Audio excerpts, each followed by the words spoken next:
So now it's time to dig into these lobster and show you the real difference between a new shell lobster, right here, and a hard shell lobster. Pretty hollow, pretty solid. The other way you can tell if you press on the claw and your thumb pulses back and forth. Can't do that on a hard shell lobster. Nope. The tail even sounds a little bit hollow, not fully grown into the shell yet. I'm gonna pull that claw off. I could pretty much rip that. See what I mean? That is a new shell lobster, not fully grown into the shell. The new shell gets big points because you don't need any tools. Now for the hard shell lobster. Pull. I always like to reserve the juice. The full meated lobster deserves a knife, a good crack to make a beautiful cap. Much more full and into the shell. Check that out. And a tip for you, here comes the pincer claw, what I was telling you before. Pretty much the same size. So you have hard shell and the new shell.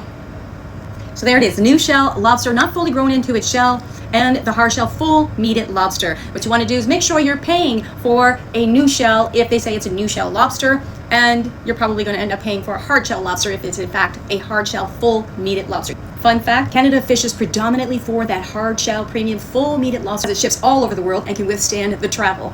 Maine wants Canada lobster for their own distributors. Canada wants Maine lobster for processing. Usually in the summertime, we like to take advantage of that Maine season where the lobster is less expensive. They're not fully grown into their shell, but both lobsters are absolutely sweet and delicious coming from Maine and Canada. Read the post to find out more about hard shell and new shell lobster. Turn lobster into an experience your guests will never forget. Contact me for staff training or immersive lobster experiences.